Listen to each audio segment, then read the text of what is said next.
본명 이소희, 키 165cm, 47kg으로 AB형입니다. 1994년 11월 18일생으로 울산여고에서 울산예고로 전학을 가서 졸업했고 대학 진학은 하지 않았다고 합니다. 2016년 샤이니의 Tell Me What to Do의 뮤직비디오로 데뷔했으며 배우로서 왕성한 활동을 하고 있습니다. 울산여고는 김태희가 나온 학교로 알려져 있습니다. 절세미녀의 후배라고 할 수 있는데 한소희 국어선생님이 김태희와 동창이었다고 하네요. 학창시절 당시 남학생이 교문 앞에 찾아오는 건 기본, 너무 예뻐서 눈, 코, 입이 얼굴에 들어가 있는 게 신기했다 등의 김태희의 전설적인 일화를 접할 수 있었다고 합니다. 모델 출신답게 완벽한 몸매를 가졌습니다. 고등학교 1학년 때부터 쇼핑몰에서 모델로 활동했었다고 하며 비주얼이 타고난 것으로 알려져 있고 압도적인 길이의 다리로 유명합니다. 165cm의 키가 믿기지 않을 만큼 신기한 비율을 가졌는데 큰 키가 아님에도 불구하고 유독 작은 얼굴에 팔다리가 워낙 길어서 많은 사람들이 워너비 몸매로 꼽히기도 합니다. CF 촬영을 하고 있었는데 스태프로 보이는 한 여성분이 "와, 너무 예뻐, 다리 좀 봐" 라고 하면서 한소희를 보며 감탄한 적도 있다고 하네요. 카이스트 출신으로 알고 있는 사람들이 많다고 합니다. 사실 한소희는 대학 진학을 하지 않은 고졸 출신인데 많은 사람들이 카이스트라고 알고 있는 이유는 진짜 카이스트 출신 배우인 윤소희 배우와 이름이 비슷해서 사람들이 헷갈려서 생긴 해프닝이라고 알려져 있습니다. 데뷔 전부터 SNS에서 인플루언서로 활동하며 다양한 방면으로 영향력을 펼친 것으로 알려져 있는데 유독 날씬한 몸매와 본인 특유의 시크한 느낌으로 많은 사람들의 관심을 받았고 당시에도 상당히 많은 팔로워를 보유했었다고 합니다. SNS에서 인플루언서로 활동하던 당시 타투와 담배로 화제가 되었습니다. 연예계에 정식으로 데뷔하면서 문신을 했던 과거 사진이 화제가 됐었는데 인터뷰를 통해 이와 관련된 질문에서 그때의 모습도 나고 지금의 모습도 나다. 당시 나의 생각과 사상이 지금과 크게 다르지 않다. 원래 일을 하다 보면 생활에 대한 제약들이 생기지 않나. 그러다 보니 지금의 내가 완성된 것 뿐이다 라면서 솔직하고 소신 있는 입장을 밝혔습니다. 현재는 문신을 모두 지운 상태라고 알려져 있고 문신을 하게 된 계기는 다양한 작품 활동에서 여러가지 캐릭터를 소화하기 위해서였다고 하네요. 고3 졸업식을 앞두고 일단 서울로 올라왔다고 합니다. 서울에 아는 사람 하나 없었기에 2달 정도 할머니께 도움을 받았다고 하며 이후 다양한 아르바이트로 생계를 유지했답니다. 알바 중에도 눈에 띄는 외모와 비율로 모델 제안을 받으면서 모델로 활동하기 시작했고 그때부터 여러 광고와 뮤직비디오 등에 출연하면서 소속사에 들어가게 되었다고 합니다. 이를 통해 드라마까지 진출하게 되었고 2017년 SBS 드라마 스페셜 다시 만난 세계의 이서원 역할로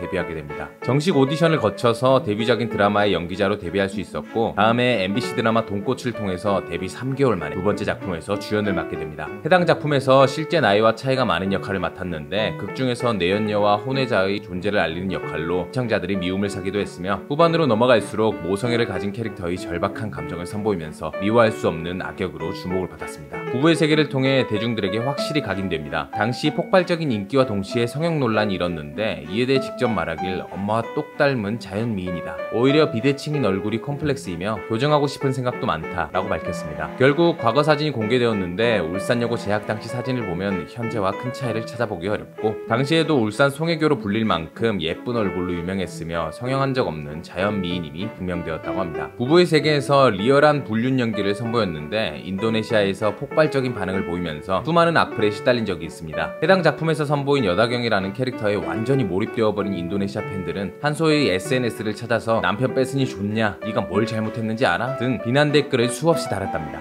하지만 드라마가 종영되면서 인도네시아 팬들은 다시 현실로 돌아오게 되었고 다시 한번 댓글을 달면서 사과하는 반응을 보였다고 하네요. 인도네시아의 임상 심리학자에 의하면 인도네시아에서 불륜에 의한 이혼율이 꾸준히 증가하고 있다. 부부의 세계의 줄거리가 일상생활에 있을 법한 내용으로 매우 밀접한 관련이 있다라고 설명하기도 했는데 그만큼 한소희의 연기가 훌륭했기에 생긴 해프닝이라고 합니다. 미투 의혹에 휩싸인 적이 있습니다. 2020년 7월 한 커뮤니티에 글이 하나 올라오는데 한소희의 어머니가 갯돈을 들고 튀었다는 글이 게시됩니다. 한소희는 어린 시절 할머니의 손에 자라게 되는데 고등학교 입학을 위해 어머니가 있는 울산으로 가게 되지만 계속해서 할머니와 살았다고 하며 이후 서울에 올라와서 아르바이트와 모델 활동을 하면서 연기자로 활동을 하게 되었답니다. 그만큼 어머니와 연락이 잘 닿지 않는 상황이었고 성인이 되고 나서야 어머니의 채무 소식을 접했으며 길러주신 할머니의 딸이면서 자신을 낳아준 어머니이기에 자식된 도리로서 데뷔하기 전부터 조금씩이나마 어머니를 대신해 빚을 변제해 왔다고 합니다. 하지만 데뷔를 하고 나서도 채권자들의 연락을 받는데 어머니가 한소희의 이름으로 돈을 빌려가서 갚지 않고 있다는 소식을 듣게 되었고 자신의 이름이 적힌 차용증과 채무서류에는 본인 명의의 채무 금액이 이미 감당이 어려울 만큼 불어있었다고 밝혔으며 피해자분들과 이번 일을 통해 상처받았을 모든 분들께 고개 숙여 사과의 말씀을 전하기도 했습니다. 미투 의혹에서 진솔하게 대응하는 인상을 보이면서 오히려 대중들에게 많은 응원을 얻게 되었다고 하네요. 걸그룹 있지 류직 류진과 닮았으며 배우 김지은과 닮은 꼴로 유명합니다. 최근 각종 커뮤니티와 SNS에서 진짜 자매 같은 한소희와 류진이라는 게시글이 네티즌들 사이에서 화제가 되기도 했습니다. 특히 눈, 코, 입에서 느껴지는 분위기와 눈빛에서 뿜어내는 아우라가 굉장히 비슷하다고 하네요. 어떤 각도에서 바라보면 시대를 풍미한 치어리더 박기량이 보이기도 합니다. 앞서 울산 송혜교라는 별명을 가졌던 것처럼 송혜교와도 닮은 꼴로 자주 언급되고 있습니다. 2018년 VJ 특공대에 출연한 적이 있습니다. 옥상을 주제로 한 편이었는데 해당 방송에서 비키니 차림으로 출연하면서 수영장에서 그저 놀고 있을 뿐이었지만 빨간색 비키니를 넘어 특유의 볼륨감이 드러났고 물에 젖은 머리였음에도 불구하고 눈에 띄는 미모로 많은 사람들이 관심을 받았답니다. 해당 영상을 본 네티즌들은 세련되면서 차가운 뱀파이어 스타일, 다양한 역할을 하다가 30대 중반에는 원초적 본능의 샤론 스톤처럼 진한 판무파타를 보여줬으면 좋겠다 등의 반응을 보였습니다. 오늘의 영상은 여기까지. 우리가 알던 인물의 재발견 그리고 새로운 인물을 발견하고 싶으신 분들은 캐리커버리를 구독해주세요. 시청해주셔서 세상 감사합니다.